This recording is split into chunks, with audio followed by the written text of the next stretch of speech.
Hi there. So main thing just to really ask how things went today.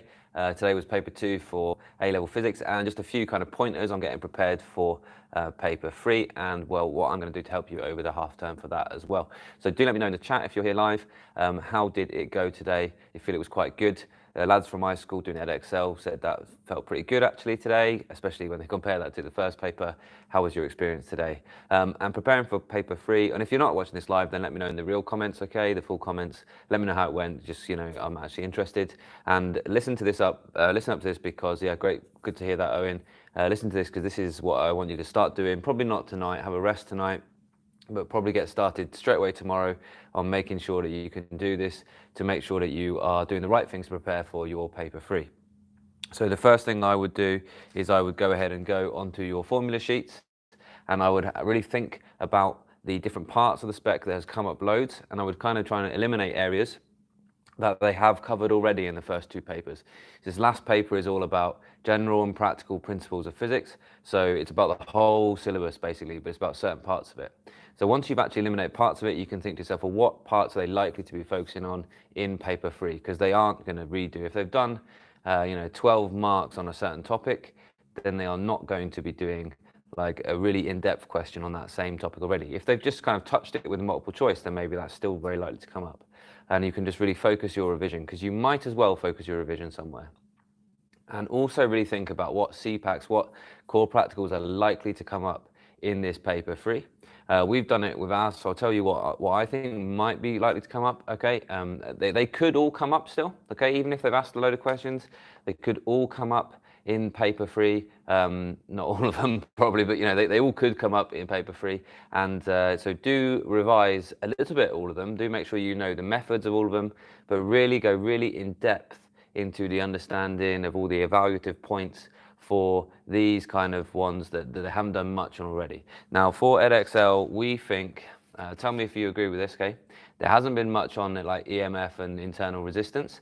So that core practical 3 could well come up in quite an in-depth question. Maybe they might give you some data for that. Maybe they might ask you to describe a method and ask you about evaluating that one as well. Core practical 4, which is terminal velocity, so falling ball viscometer could well come up. We kind of, somebody that talked about the capacitor there, we kind of thought that might, but not as likely as the thermistor and a potential divider one. That could be a big question actually. Thermistors vary exponentially, so it could be part of the exponential kind of questioning they do as well. So thermistor and potential divider, that's core practical 12, and core practical 15, the half thickness of gamma going through lead, that could also come up. So they haven't done much so far on gamma. It might be about the safety or something like that. Okay, so do make sure that you look into those different parts. Do it for your spec. Think to yourself, right, what core practicals have they already touched on? What core practicals have they already kind of covered a lot of the material for? That's unlikely to be in paper 3. So maybe take the time to do that now while it's still fresh in your mind, but then have a nice rest night. I suggest you start again working on Saturday, because it's going to be the first day back after the half term. So I suggest you have 1 full week of work now, okay, that you really get knuckled down and you get into that. But loads of people find paper 3 really hard to revise for, but I'm going to tell you how to revise for that. Well, first of all, focusing on those core practicals is really, really important. And the second of all is make sure you look out for the laws and principles in A-level physics, because they're going to be the main big ideas that come up in those questions. Make sure you know all of the laws, all of the core principles. Anything that we say, this is this law of this. Did you spot the precedence question? This is this law of this. Focus on revising that, because those are going to be where the questions are going to be around in paper 3. Okay, they're going to be these really big ideas. Focus on making sure you know all those laws and principles, and focus on making sure you know the practicals like the back of your hand. And I want you to actually go back to your course, the sheets they give you for your practicals, or the kind of core book that the actual people publish. So Pearson, Edexcel publish this core practicals book, but I really want you to dig out the core practical sheets. You can get them all online, you can get them all from your teachers, because they have these sort of 3 or 4 questions, or they have pointers of what exactly they are going to assess you on for each core practical. And if you know those answers, to those questions, then you know the answers already to all the questions they're going to ask about the core practicals. So they've been really kind, and they've given every single exam board has given lots of pointers on exactly what they're going to use from the core practicals to assess you. So take the time over this week to get to know those answers to those questions in the PAGs. Yep, exactly. The core practicals, the required practicals in AQA. Get to really know exactly what they're going to test you on the core practicals, and make sure you know them like the back of your hands. All right. I hope that's helpful. Also, think about the big principles that haven't come up, and make sure you're revising those as well. Okay, so I'm going to have a quick look at the chat, and then I'm going to tell you just a little bit more about how to revise for paper 3. So there's been some quite nice chat there as well. Yeah, my video, I think is really good for all the kind of key laws and principles in A-level physics, all these kind of big ideas that come up time and time again. Okay, I'm glad to hear, Anisha, paper 2 was way better than paper 1. Loads of people have been getting in contact saying paper 1 was okay for Edexcel. Paper 2 wasn't nice for AQA, so it was the other way around for AQA, fair enough. Okay, remember, this will all be reflected in the grade boundaries. A lot better than paper 1 for Edexcel, yeah. Were the things that I mentioned last night for Edexcel, were they coming up in today's paper? It was a great paper today, Owen, I'm glad. Paper 2 for OCR went quite well. Wow, got over 95% for paper 1, that is confidence, it's nice to hear. Adrisim, okay, quite nice in general, good. Okay, that sounds really, really good. How did everyone find paper 2? OCR A was pretty lovely as well, that's good to hear. To be fair, paper 1 and 2 has been easy for OCR A, that's great news. Definitely got the phrase about the discrete energy level changes, excellent. Paper 2 revision for Edexcel was very helpful. Good, I'm glad that was helpful. It's nice to know the things are worth doing. Okay, just another aside, check my t-shirt out, by the way.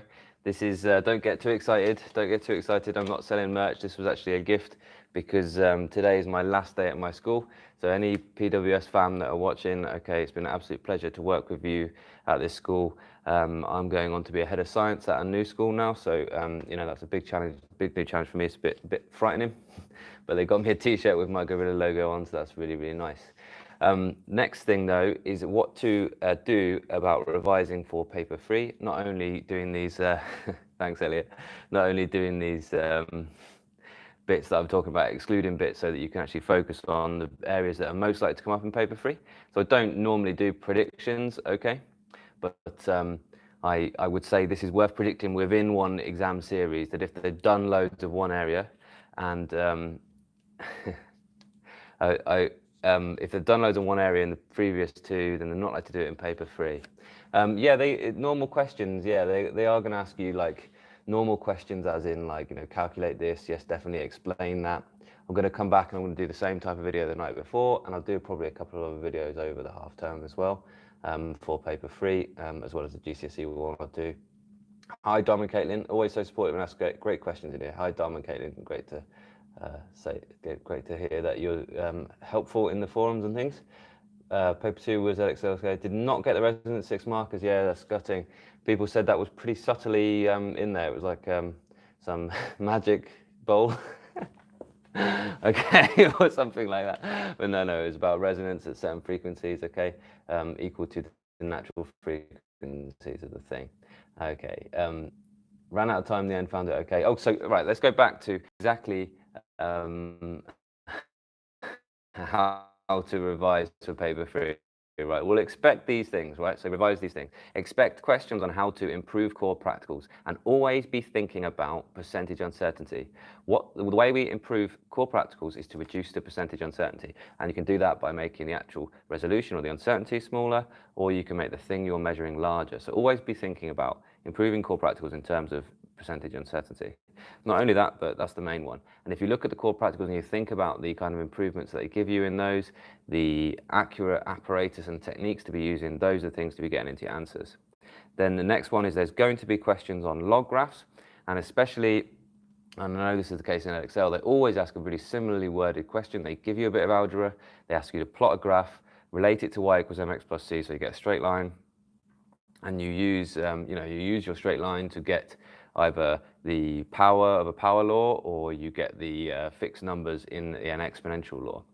So make sure that you do that and you practice those questions and you know what to expect. So you've got those two types of questions so far, and like I said, always expect they're going to center questions around laws and first principles. So a whole question on Newton's laws, for example, a whole question on the principle of wave-particle duality. Okay, so really like in depth into those laws and principles. So you've got to know them like the back of your hands. And also expect it to get synoptic, especially towards the end. Expect it to be around one context, but bringing in loads of different areas of physics. Maybe the kind of core principles that go across different areas. So maybe it's like Newton's laws in several different areas of physics, or maybe it's like several different laws and principles around one context. So you've got to get used to, you've got to really understand your syllabus very well across the whole. You've got to cover the breadth of the thing, and you've got to know those laws and principles like the back of your hand. All right then, my dudes, I'm going to go. I've still got a few things to tidy up in my room. What do you think the grade boundaries will be? No idea, Yuki. Okay, I think that on balance, the papers that I've seen have been, one's been easy, well, not easy, but one's been easier and the other's been harder. So I think on average, it'll probably come out quite similar to last year's and the year before. Okay, I think I've said everything. Thanks very much, Neville. And thanks very much to you all. Right, so have a nice evening now. Yeah, 58%. Yeah, that sort of seems to nice thing. Why are you called Guerrilla Physics? I've been thinking about that a lot recently. I'm called Guerrilla Physics because, well, I just have gorillas and like gorillas all my life. And yeah, I don't know. I've been thinking maybe I want to change this name, but I also think it's quite a nice name because. Let me know what you think. Do you think it's a decent name for a physics channel? Because it like marks me out as maybe being a bit different. I don't want to seem like I'm a channel which is a bit kind of cold and impersonal. I want it to be a bit of a personality. I want it to be a bit friendly. I want it to feel approachable, that you can ask kind of questions and get things for me. Yeah, you like it, dude. That's good. I also think it's completely random and it's memorable. So. Yeah, Daniel, I'll talk about it in a second. Good, I'm glad you like it. It's a little bit random. I say gorillas have just been the animal that I grew up with as my favorite animal. Yeah, A-level physics online, exactly. It just says exactly what it says on the tin, doesn't it? Like Lord Matheson has just got it down, hasn't he? He's just got it completely nailed on. And I really admire what he's done on his YouTube channel. So it's not quite that. It's something slightly different, but it's, you know, it's random and it's, you know, it's a bit different. So that's partly why it's called Guerrilla Physics, I guess. It used to be called Mr. Betts Physics once upon a time. But I thought that just made me sound like a bit, yeah, Sir Gorilla, yeah. He can be Lord Matheson and I'll be Sir Gorilla, yeah. That's what we're gonna say. I think, I don't know, you know, it's all in fun, isn't it? Okay, what about stuff like percentage uncertainties and errors? Yeah, so as I said, percentage uncertainty is all about either making the uncertainty itself small, so plus or minus whatever being small, and that's normally by the scale divisions on the instrument or the way in which the instrument's being used, and then having the thing you are measuring to be as large as possible makes the percentage uncertainty as small as possible. And that's a really important idea. In fact, it's the big idea in experimentation and trying to get as accurate as possible. And then you asked about errors, and errors are different to uncertainties because in an error, something has gone wrong, whereas an uncertainty just means that we know that our value lies between a certain value. I would definitely, I'm probably not the best definition, but I would definitely dig out definitions of those key terms in the practicals section of your kind of textbooks and things like that. Go to your textbooks and find the working scientifically sections and learn that stuff by rote. Learn those definitions, learn exactly what your syllabus wants you to say this thing, and this thing is. Couple of last questions then. Edexcel student passing by, what do you think the grade boundary for Unit 1 is going to be according to your response from students? I think that will be a lower grade boundary, and I think paper 2 will be higher. Can you predict what the grade boundary is for Edexcel Physics for A and B, please? Okay, rough idea. No idea, my buddy. Okay, no idea. I would say, as I say, overall on average so far, I think similar to last year. So if you look at what last year's were, I think somebody said it was 58% for an A. So I think that's probably where it's going to be, about sort of 60% for an A, 70% A star maybe. All right, my dudes, have a great half term. I'll see you in it. Work hard, go through those things. try and think to yourself what is likely to come up. Yeah, Dan, they could ask about anything. They don't always do this. Yes, Phoenix is A-level. OCR A, 81% was an A-star last year. Wowzers. Could well be this year. Okay, they don't change all that much unless you found that that paper was way different to the previous sets of papers.